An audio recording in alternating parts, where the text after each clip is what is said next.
Hi friends, அனைவருக்கும் வணக்கம். September 1 முதல் இந்த 5 மிகப்பெரிய மாற்றங்கள் கொண்டு வரப்போகிறாங்க. ஒன்று வந்து பார்த்தீங்கன்னாக்கா எல்பிஜி முதல் எஃப்டி வரை, அதாவது ஃபிக்ஸட் டெபாசிட் வரை மாற்றங்கள் கொண்டு வரப்போகிறாங்க. அது என்னென்ன மாற்றங்கள், வங்கியில் மாற்றங்கள் இருக்குது, அது என்ன மாற்றங்கள், மொத்தம் 5 மாற்றங்கள் கொண்டு வரப்போகிறாங்க. அந்த 5 மாற்றங்கள் என்னன்றதான் ஃபுல் டீட்டெயில்டாக பார்க்க போகிறீங்க. வீடியோ ஸ்கிப் பண்ணாமல் கடைசி வரைக்கும் பாருங்கள். வீடியோ பிடிச்சிருந்தால் லைக் பண்ணுங்கள், கூடிய சப்ஸ்கிரைப் பண்ணுங்கள். வாங்க வீடியோக்குள்ளே போகலாம். இன்னும் சில நாட்களில் செப்டம்பர் மாதம் தொடங்க உள்ளது.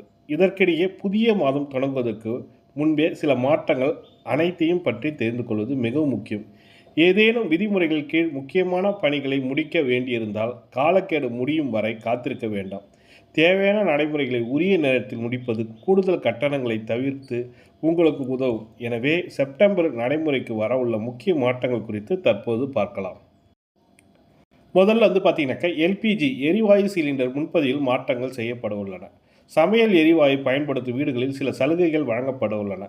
ஆகஸ்ட் 23ஆம் தேதிக்குள் தங்களது எல்பிஜி இணைப்புகளை இகேஒய்சி செயல்முறையை முடிக்க தவறியவர்களுக்கு அதற்கான காலக்கெடு ஆகஸ்ட் 31 வரை நீடிக்கப்பட்டுள்ளது. அதாவது ஆதார் கார்டோ எல்பிஜி சிலிண்டரோ இகேஒய்சின்னு சொல்லுவாங்க, உங்களோட பர்சனல் டீட்டெயில் அப்டேட் பண்ண சொல்லியிருக்காங்க. அதை அப்டேட் பண்ணாதவங்க ஆகஸ்ட் 31க்குள்ளே பண்ணிடுங்கன்றாங்க. இதன் பொருள் செப்டம்பர் 1 முதல் உங்களால் இகேஒய்சி செயல்முறையை முடிக்க முடியாது என்பதாகும். இந்த இகேஒய்சி அல்லது ஆதார் பயோமெட்ரிக் அங்கீகாரம்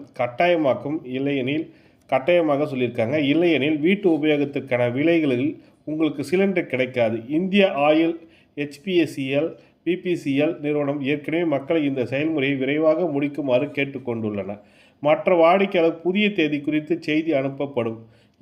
எரிவாயு விநியோகத்தில் ஏற்படும் தடைகளை தவிர்க்க இந்த செயல்முறையை உரிய நேரத்தில் முடிக்குமாறு இந்தியன் கேஸு, எல்பிஜி கேஸ் நிறுவனம் வந்து கொடுத்துருக்குறாங்க. அதுக்கடுத்து பார்த்தீங்கன்னாக்கா ஃபிக்ஸட் டெபாசிட்டில் மாற்றங்கள் எடுத்துகிட்டு வரப்படுறாங்க. நிலையான வைப்புத்தொகை தொடர்பான விதிமுறைகளில் மாற்றங்கள் வரவுள்ளன. வங்கிகள் இது தொடர்பான சில விதிகளை மாற்றி அமைக்கின்றன. புதிய விதிகளின்படி 3 கோடி அதற்கு மேற்பட்ட பெரிய அளவிலான வைப்புத்தொகைக்கான வட்டி விகிதத்தில் ஒவ்வொரு பணி நாளிலும் காலை 10:10 மணிக்கு, அதாவது காலை 10லேருந்து 10:10 மணிக்குள் வங்கிகள் தங்கள் இணையதளங்களில் வெளியிட வேண்டும். ஒரே நாளில் ஒரே தொகைக்கு வெவ்வேறு வங்கிகள் கிளைகள் வெவ்வேறு வட்டி விகிதங்களை வழங்க முடியாது. இருப்பினும் பெரிய அளவிலான வைப்புத் தொகைகளுக்கு வங்கிகளில் வெவ்வேறு வட்டி விகிதங்களை நிர்ணயிக்கலாம். இந்த மாற்றங்களில் சாமானிய மக்களின் சிறிய அளவிலான நிலையான வைப்புத் தொகையில் பெரிய தாக்கத்தை ஏற்படுத்தாது. வட்டி விகிதத்தில் வெளிப்படைத்தன்மையும் அதிகரிப்பதையும் வங்கி அமைப்பு மேலும் வெளிப்படைத்தன்மையாக மாற்றத்தை நோக்கமாக கொண்ட இந்த புதிய விதிமுறைகள் கொண்டு வரப்படுகின்றன. எனினும் இந்த மாற்றங்கள் 2026 அக்டோபர் 1ஆம் தேதி முதல் நடைமுறைக்கு வரும் சொல்லியிருக்காங்க.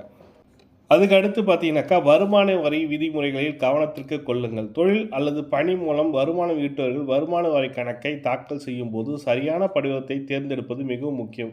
2026-27 மதிப்பீடு ஆண்டிற்கான தணிக்கையை ஆடிட் தேவையில்லாத கணக்குகளை வைத்திருப்பவர்கள் ஆகஸ்ட் 31, 2026க்குள் தங்கள் வருமான வரி கணக்கை தாக்கல் செய்ய வேண்டும். ITR 4 அல்லது சுகம் திட்டத்தின் கீழ் வருபவர்களுக்கு 50 லட்சம் வரை வணிக வருமானம் உள்ளவர்களுக்கும் இது பொருந்தும். ITR 4 வரம்பிற்குள் வராதவர்களுக்கு ITR 3 பொருந்தும். ITR 4 வராதவர்களுக்கு ITR 3 பொருந்தும் சொல்லியிருக்காங்க. உதாரணமாக 50 லட்சத்துக்கு மேல் வருமானம் உள்ளவர்கள், முழுமையான கணக்கு விவரங்களை பராமரிப்பவர்கள் அல்லது ஃபியூச்சர் ஆப்ஷன் வர்த்தகத்தில் ஈடுபடுபவர்கள் இதில் அடங்குவார்கள் சொல்லியிருக்காங்க. அதுக்கடுத்து பார்த்தீங்கன்னாக்கா செப்டம்பர் 1 முதல் இந்தியாவிலிருந்து வெளிநாடுகளுக்கு பயணம் செய்யும் பயணிகள் குடிவரவு கவுண்டர்களில் தங்கள் போர்டிங் பாஸில் முத்திரை குத்த வேண்டிய அவசியம் இல்லை. பயணிகள் இனி தங்கள் மொபைல் ஃபோனில் உள்ள மின்னணு ரேட்டிங் பாஸையோ அல்லது அச்சிடப்பட்ட பிரதிநிதியை காண்பித்தால் மூலமே குடிவரவு செயல்முறையை முடிக்க முடியும். அதிகாரிகள் போர்டிங் பாஸில் முத்திரை குத்த மாட்டார்கள். இனிமேல் முத்திரை குத்த மாட்டாங்கன்றாங்க. இந்த செயல்முறையை எளிமையாக்கவும் விரிவுபடுத்தும் குடிவரவு பணியாகவும் இந்த மாற்றத்தை செயல்படுகின்றன. இது பயனாளர்கள் தேவையற்ற வேலையை குறைப்பதோடு தெளிவாக தெரியாத முத்திரைகளால் ஏற்படும் சிரமத்தையும் நீக்கும். இந்த விதி இந்தியாவில் வெளியே பயணம் செய்யும் சர்வதேச பயனாளிகளுக்கு பொருந்தும் சொல்லியிருக்காங்க.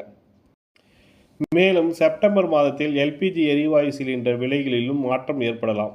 வங்கிகளில் நிலையான வைப்பு நிதி மீதான வட்டி விகிதங்களும் மாறக்கூடும் சொல்லியிருக்காங்க. இந்த உங்கள் சேமிப்பு மற்றும் வருமானத்தை பாதிக்கலாம். விமானம், எரிபொருள் விலைகளில் மாற்றம் ஏற்பட வாய்ப்புள்ளது. இது தவிர ஏடிஎம் கட்டணங்களில் மாற்றம் எதிர்பார்க்கப்படுகிறது. இம்மாற்றங்கள் அனைத்தும் பொதுமக்களின் நிதிநிலையை வெவ்வேறு விதங்களில் பாதிக்கக்கூடும். எனவே செப்டம்பர் மாதம் தொடக்கத்தில் அறிவிக்கப்படும் புதிய கட்டணங்களை மற்றும் விதிமுறைகள் குறித்து கவனத்தில் கொள்வது அவசியம். இந்த மாற்றங்கள் முன்கூட்டியே அறிந்து கொண்டு அதற்கேற்ப தயாராவது நல்லது.